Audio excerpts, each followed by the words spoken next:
Racism in the southern states was at its peak in the 40s and 50s. Racism as a whole was an appalling tragedy, but the Little Rock Nine proved that tragedy can become triumph. The Little Rock Nine events are a clear example of how common racism was in the 40s and 50s, and is still a symbol of the challenges all African Americans faced at that time.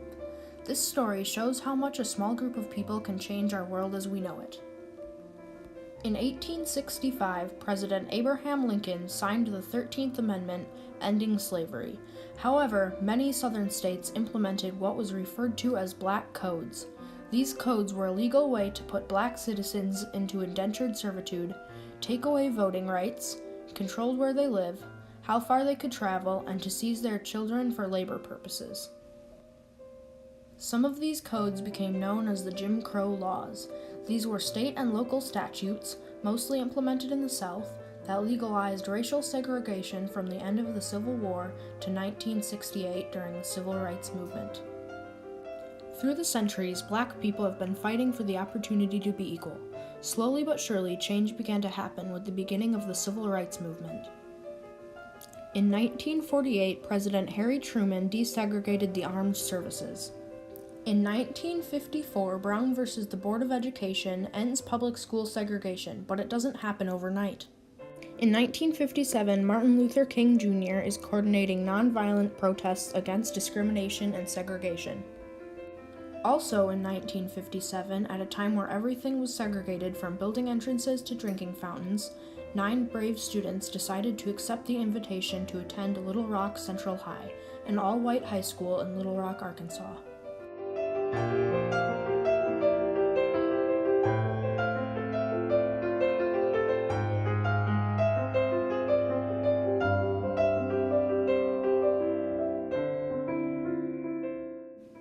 Racial tensions ran high in Little Rock, Arkansas in 1957.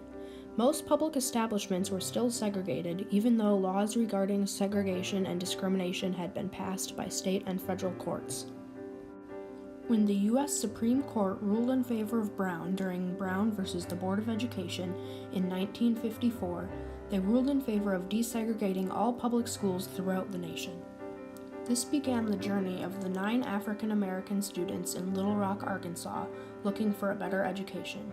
These 9 students, Elizabeth Eckford, Minnie Jean Brown, Gloria Ray, Terrence Roberts, Ernest Green, Thelma Mothershed, Jefferson Thomas, Melba Patillo, and Carletta Walls enrolled to begin classes at Little Rock Central High School.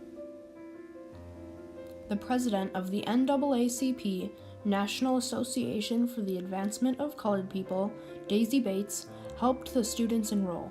The criteria for enrollment was to have excellent grades and attendance. In 1955, the Little Rock School Board agreed to register the Little Rock Nine. The superintendent of the school board, Virgil Blossom, put forth a plan to gradually desegregate schools in Little Rock, starting in 1957. The community was unhappy with the plan to desegregate schools, and the 9 students arrived on their first day, September 4, 1957, to the National Guard blocking their entrance. Governor Orville Faubus had deployed the Arkansas National Guard to prevent entry to the school.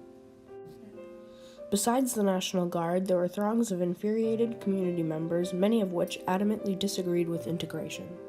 The sight made headlines and divided the entire nation.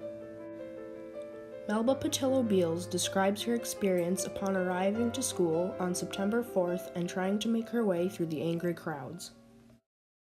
Well, the very first day we arrived and we hear this loud group of people. And what we noticed on the way to Central High is there are a lot of white people in the street that aren't usually there. The crowd was like 5 deep or something. We thought, what are they looking at? Because they were all like this, looking across the street. Well, that day we all got separated. I was separate from the group.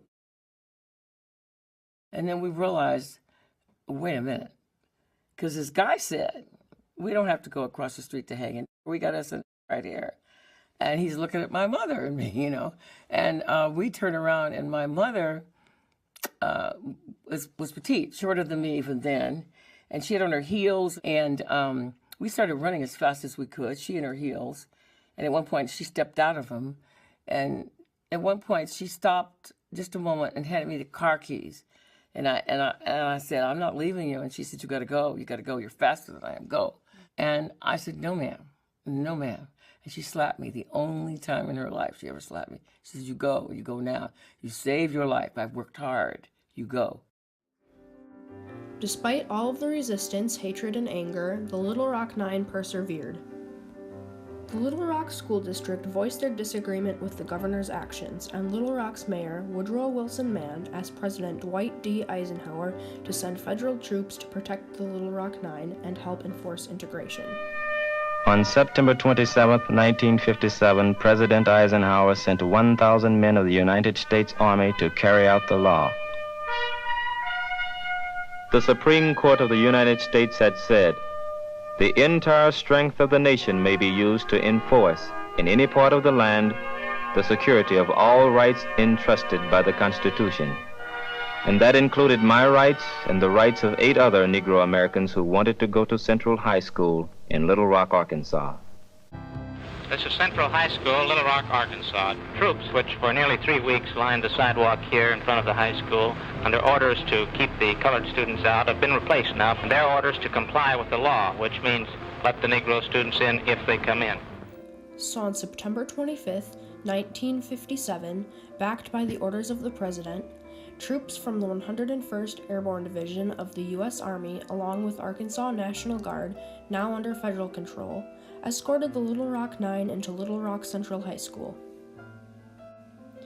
Even with the protection of the Army and National Guard, the 9 students still had to endure physical, emotional, and verbal abuse. They'll be mean.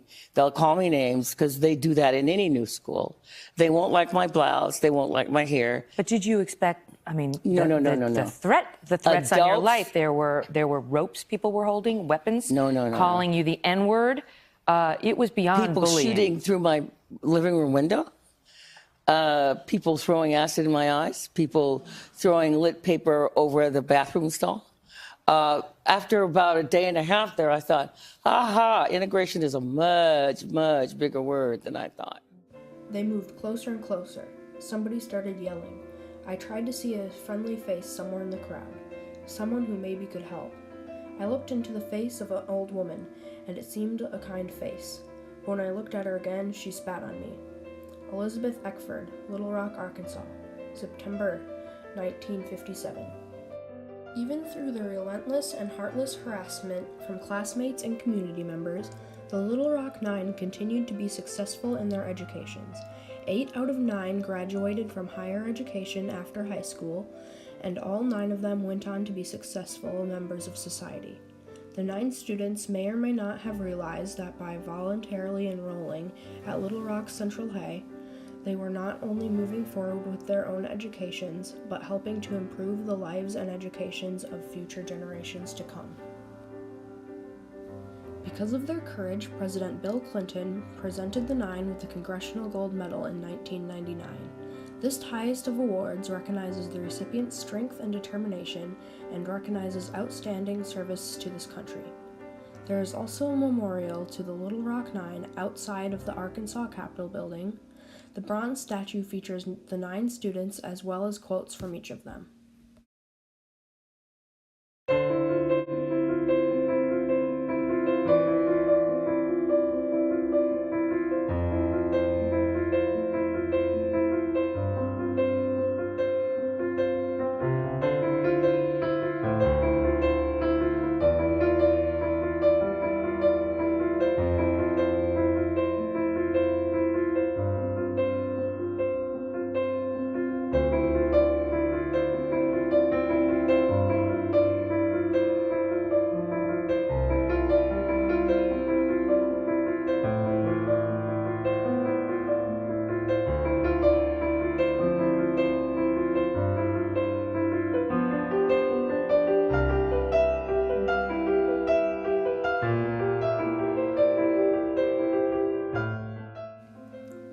The courage and bravery of the Little Rock Nine helped shape the civil rights movement and the future of education for African Americans in the United States. The example they set remains today for us to learn from and follow.